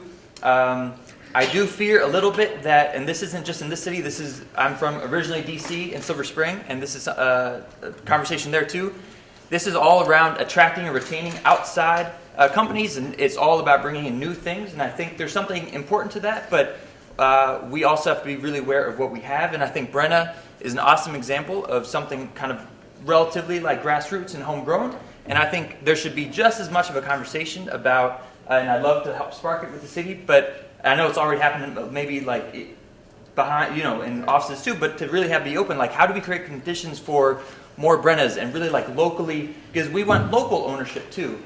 We want a local sustainable economy, and I think it's awesome for bringing, like Gary, you do an amazing job of bringing small tenants as well, but how can we have those more and more come from inside Lawrence? And there are a lot of amazing models. There's the Evergreen model in Cleveland, which has a plan to create like 1,500 jobs over 20 years, mostly worker-owned cooperatives working with anchor institutions in the city. So I think there's a whole conversation too to talk about, like how do we create the local sustainable economy? And I fear that if we only talk about bringing in new, a lot of people are going to be displaced, especially with real estate.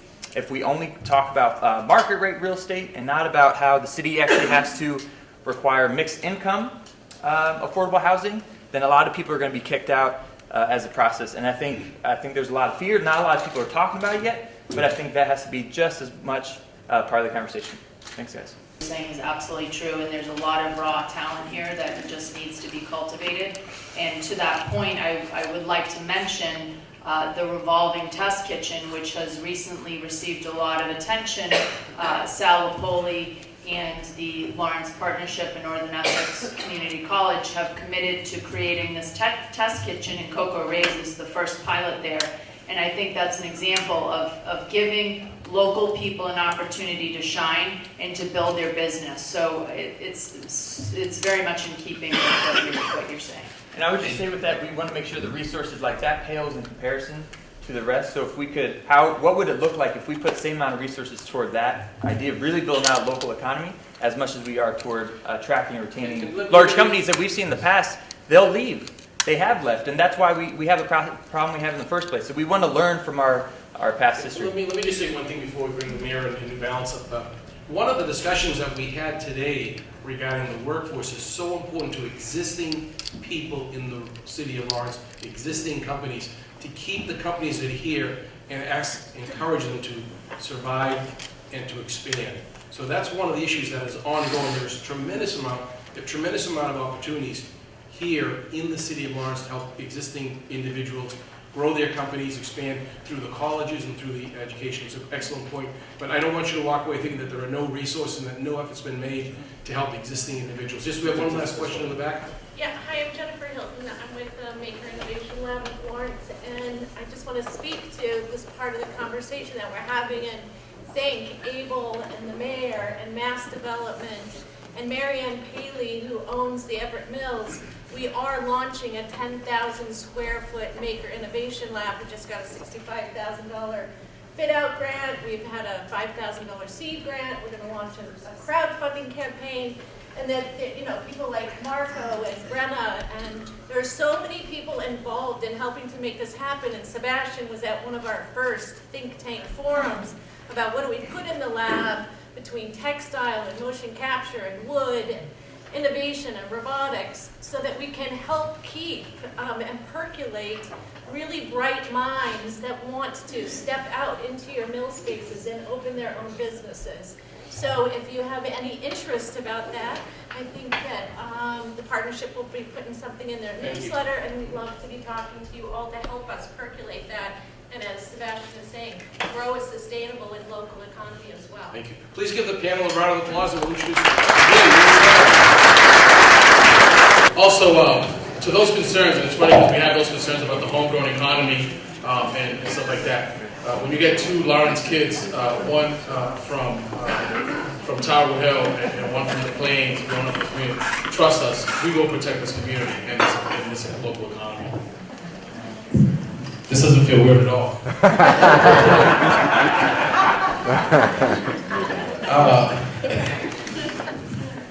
feel like Oprah, like, look at your chairs.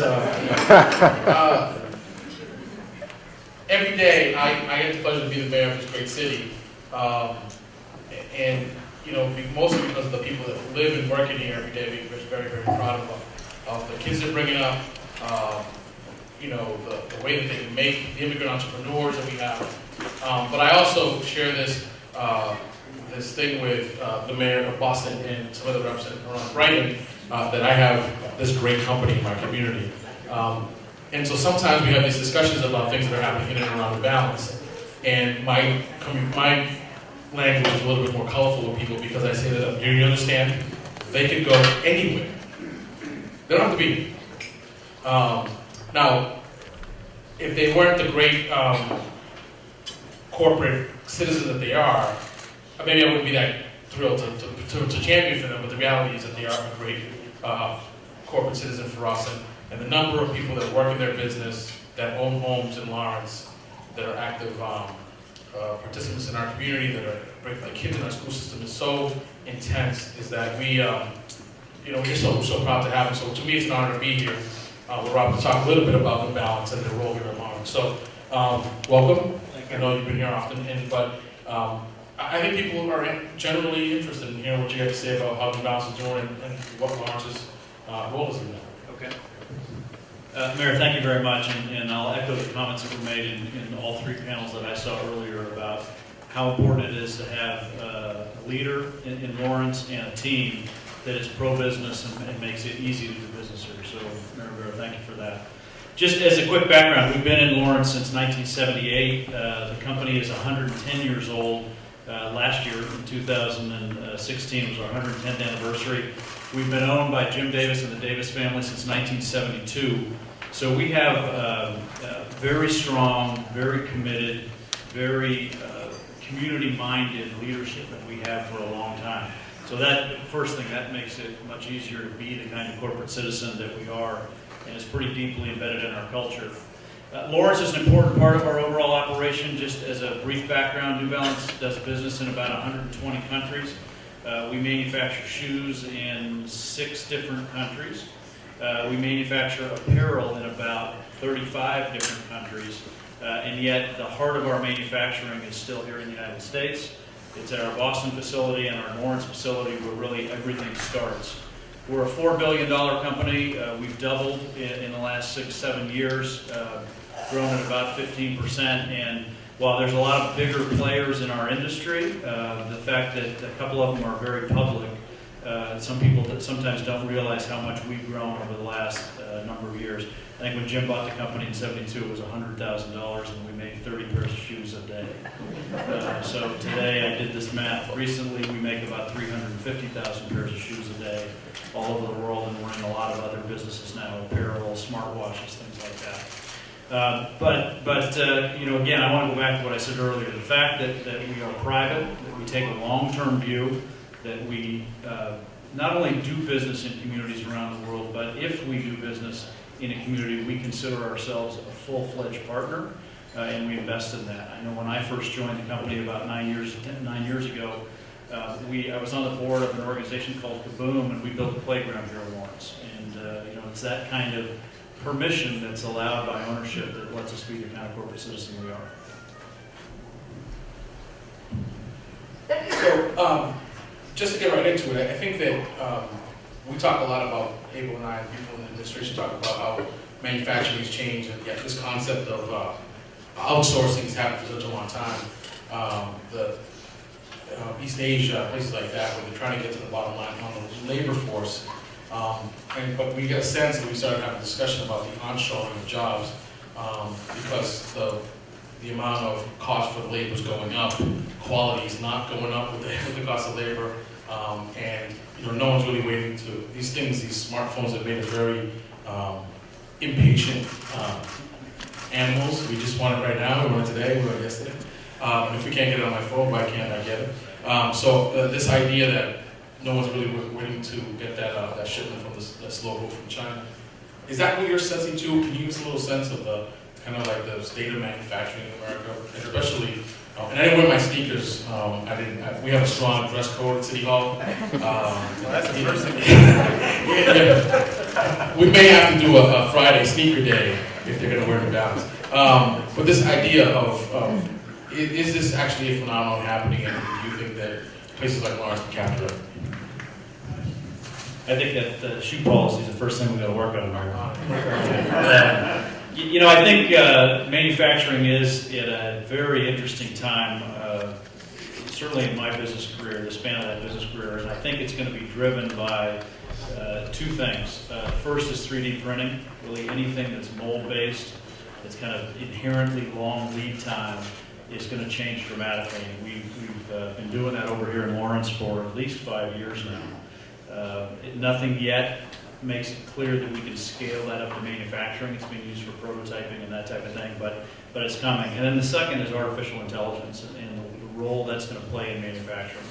So as the press lately has been talking a lot about onshoring, I don't think traditional high labor content manufacturing is what is really we should be focused on, because while overseas costs are going up, you know, quality is also going up, and I think inherently the U.S. isn't going to be able to close that gap in a very meaningful way.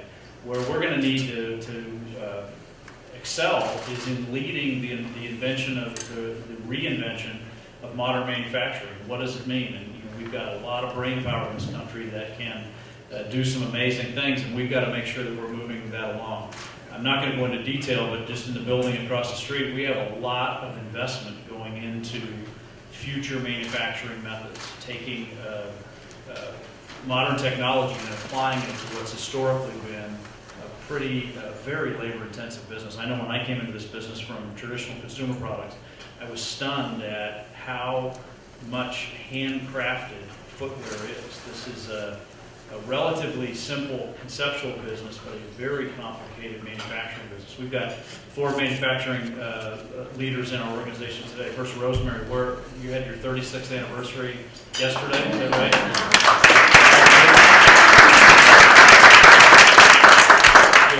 Your here, right? Yes. Right. Lucy and Carmen. These are women that run meaningful parts of our organization. One's moved from manufacturing to R&D, one's moved from producing on the line to leading a team of 50. This is the kind of opportunity that's going on over there. And today we're pushing all of that energy into modern domestic manufacturing. You know, I will say one other thing I want to talk about. One of the things that I've been most excited about over at Lawrence is we've made shoes here for a long time, and we made them primarily for the U.S. market. And starting about 2 years ago, we realized there was a consumer around the world that wanted American craftsmanship. And the shoes that come out of that factory are as good as any we make in the world. They're probably the best we make anywhere. And today we are exporting out of the U.S. U.S.-made shoes to other countries, to sneaker-making countries like China and Vietnam and across Europe. And we're going to continue to grow that. That's interesting. And, I know Rob just introduced some of the ladies in the audience. These are Lawrence citizens. I know them because they're registered to vote. And they own homes in our city, and their kids go to our schools. And so this whole concept we heard about, that's the labor force we're talking about. It's funny, you gotta go and see the work that they're doing, the input that they can take. They get ideas on how to fix the line, how to make it faster, how to make it sharper. But along that line, I know you talked a little bit about how Lawrence fits in. Since we've been in office, we track the amount of money people pay for permits to build. And we've just been keeping track of you guys. And $8 million invested, that's a short time ago. What does that look like for you? I know you guys, that's your headquarters for R&D. How does it fit in the general landscape for New Balance, Lawrence? Well, I hope at a minimum that $8 million investment shows our continued commitment. That's a big chunk of our global capital expenditure, and probably the only thing we've spent more is opening flagship stores, so it's a major component. And it's doing both the innovation work that I talked about earlier, but also just some really, really cool stuff. Brendan Melly, who runs our U.S. manufacturing, is here. And about 3 weeks ago, I guess it was just before Christmas, he took me through our professional customized baseball cleat line. And in that facility, we make custom cleats for pro players. We make custom cleats for anybody who wants to go on and design their own for a high school kid. And as I walked through it, I was stunned at how complicated and how sophisticated the methods are. So when you watch the next year's Major League All-Star game, 30% of the players will be wearing shoes that were made in that building right there. And I know that's got to fire up our team to see those, that type of thing. And that kind of manufacturing has never been done before. And it's going to continue to get, you asked the earlier question, lead times are going to get shorter, so distance will matter more. The slow boat to China analogy we laid out, and more individualization. The SKU customization that we're seeing in our business and every other. You don't make things in 3 flavors anymore. We make them in hundreds and hundreds of configurations, and that takes a nimble, smart, and participating workforce, and we have that here in Lawrence. In this environment of like work, play, live, we know we have that. For the Ogasas of the world, we're building a safer neighborhood, we're doing more infill housing, and the same thing's happening here at Riverwalk. For some of the people who took the train in, they might be able to find some housing here, the development's happening on this campus. I think that all along, and I'm always shocked the number of New Balance workers I see running in the city, and it's just because it's easy for them to do while they're at work and go back on that piece. So again, helping build that live workplace spaces is really important. You guys are helping us out with that. One of the last questions is this concept of things that you've learned while the company's been here, kind of best practices or ideas you might give other companies that want to come to Lawrence, or reasons why other companies may want to come to Lawrence. It's easy to hear from us, we're homers, so of course the mayor's going to say come to Lawrence. But the important part is, what are businesses here feel about coming to Lawrence? Feel like to you, especially in this environment again, where you can really go anywhere. That's running. That's R&D. So they're out there working. I had a chance. I'm trying to remember when it was, but National Running Day, which I think was in April or May. I came here to Lawrence and ran with our associates. I didn't realize just how big the blocks were until I got to the halfway point. I think as I said earlier, and you heard in the plan, for businesses to thrive in a community, you've got to have a great workforce, but you also have to have a great city engagement process, so you can make sure that you can keep and retain that talent. I think in Lawrence, our average manufacturing tenure is about 13 years. Somebody earlier mentioned there's a fair amount of young professionals that reverse commute up here.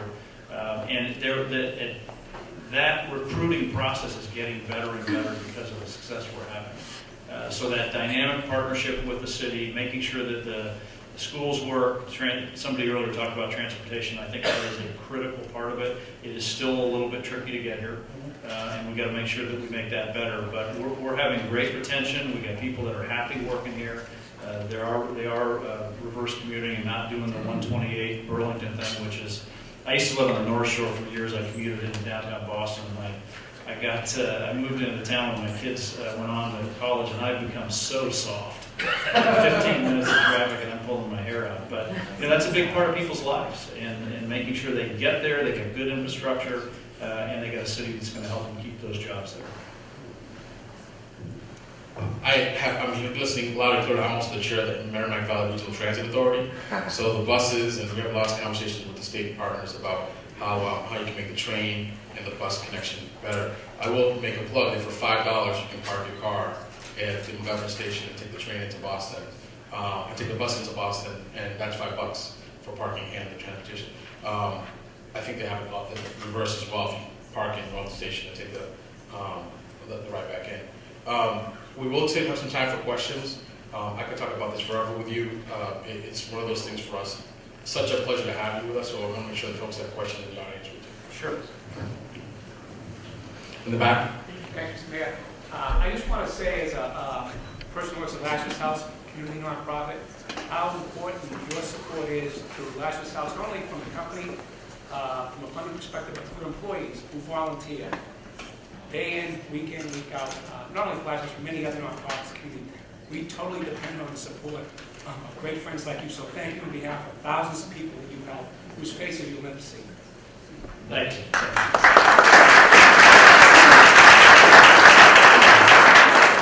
Organizations, too many to mention, but you have to mention Groundwork Lawrence, who they do such a great job, and your staff is great.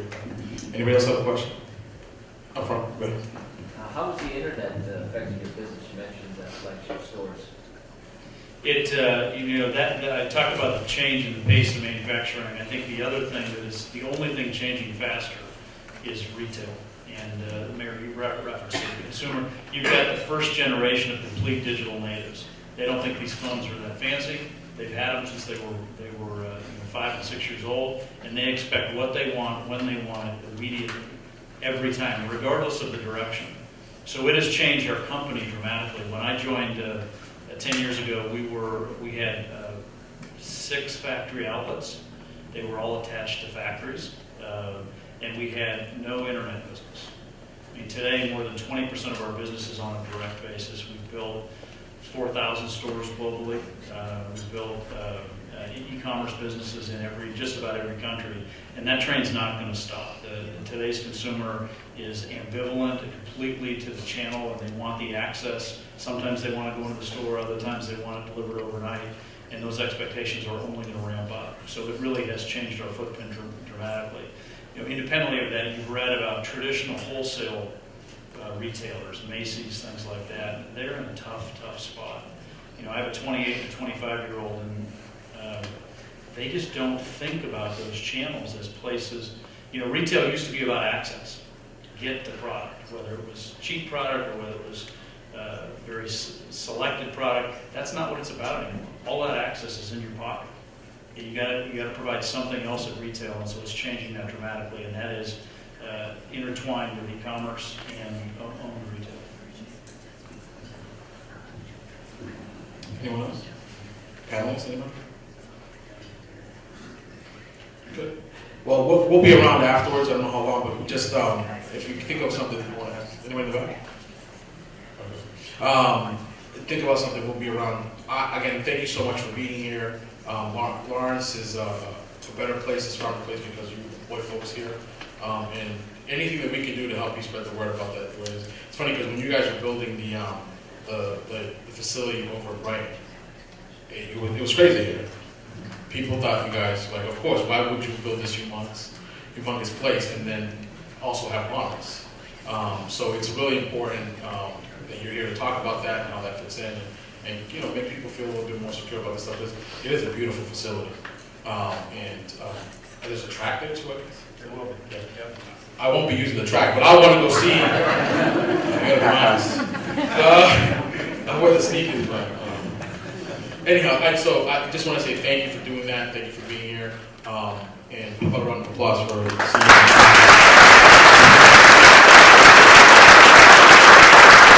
Just to close out real quick, I think the part of the reason why we came together was to have a conversation about what was happening with the job market, the employee market, what was happening in manufacturing and leasing. Mostly because jobs and employment just doesn't look like it used to look. And so when you think about an old world company leaving, people get scared because that's what employment looked like to them. But if you come here and you look at the parking lot here, and frankly, if you look at the parking lot behind the Everett Mill, and you look at the number of vehicles that are parked there, if you're looking for an old world view of what employment looks like, it looks like the parking lot at the old Lucent site. There's just a lot of cars back there. Now, it's not just one big company, there's a bunch of different companies. And I think that's the piece that I think people need to understand that while, and this might not be the end of it, that's why we just make sure that Amy talked about this ebbs and flows of employment and the infrastructure to help people get through it. This may not be the last time you hear a company closing in Lawrence. But, the stories beneath it and underneath it and why these things are happening are really important. Flowserve, for example, makes the parts that build refineries. There's not a big push to build refineries in the world anymore, so they downsize their company. We're losing about eight employees in Lawrence. But more importantly, those people who work there have a skill set that's actually lacking in the rest of the community. So those engineers that work there, those people that work there firsthand as machinists, are pretty employable because of this thing, the civil tsunami of all these skilled workers coming to the end of their work life. And so I think that was really important. We're focused on workforce, making sure the ESOL that we have to help the immigrant community come through, learn English, be employable. Because we know that from Lowell to Newburyport, Lawrence is the workforce in the Merrimack Valley. When I was a mayor, I was in a meeting with Mayor Holliday from Newburyport, and she had to leave the meeting because the company was closing in Newburyport. And I said, I am just so happy that's not me. And then I came home and I found 100 of those people were from Lawrence.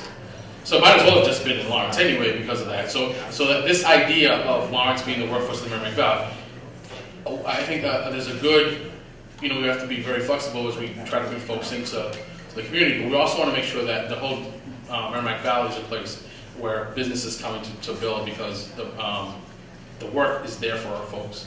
And for the people that come into the Merrimack Valley, to the American society at the lowest rung, is very important.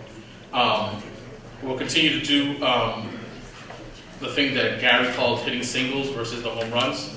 That piece of it is really crucial because, how you fill the riverfront, the Riverwalk properties is by 1 square foot at a time. You don't do it in big whacks like that. And every now and then you'll get lucky. Not everybody can be David Ortiz. And David Ortiz hit a lot of home runs, but he had a lot of strikeouts too.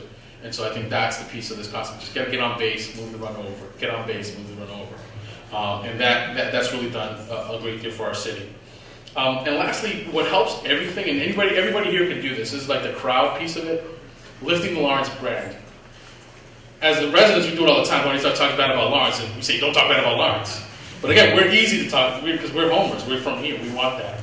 But I think everybody who's doing business in Lawrence also has a role to play in lifting this Lawrence's brand. Not just because you have to defend people talking bad about it, just before people start talking bad about something that's happening in the news, talk about how good it is here. Talk about how effective the workforce is, how easy it is to stay up here. Sometimes I go and I sell property in southern New Hampshire and in Andover. I say, listen, don't live in Lawrence. I got 80,000 people here. We are good to go. Live in southern New Hampshire. Get yourself a nice big house. Live in Andover. Get yourself a nice big house. And work in Lawrence. And bring your business to Lawrence and get your workforce from Lawrence. You can get a tea time in and around the Merrimack Valley on the golf course where you can't in Cambridge and in Boston. And the reason why I said that is because we do have a community here. We want the community to keep looking the way it does. But we can only do that if we bring businesses here that can support it. So we're really excited about how Lawrence is a community that works. That's something that we just came up with. Again, when you run for mayor, you think people have these grand schemes, these grand ideas. We don't. after we get here, you think, hey, this is a real big thing. Lawrence, on the Lawrence Seal, there's 2 workers, and there's the dam. And in Latin, it's I'm gonna mess this up, is the work. There's a Latin word on it, industria. And it's really about work. And so I just started saying, Lawrence got to be a place where people work.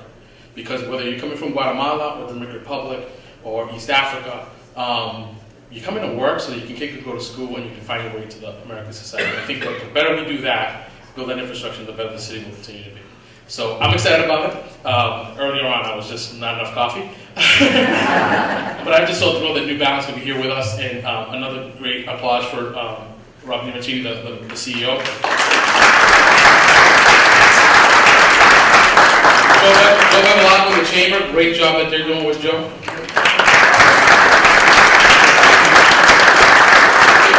Thanks for the partnership with Derek. And really who put this together was Abel Vargas and his team at the Economic Development and Business Development Department.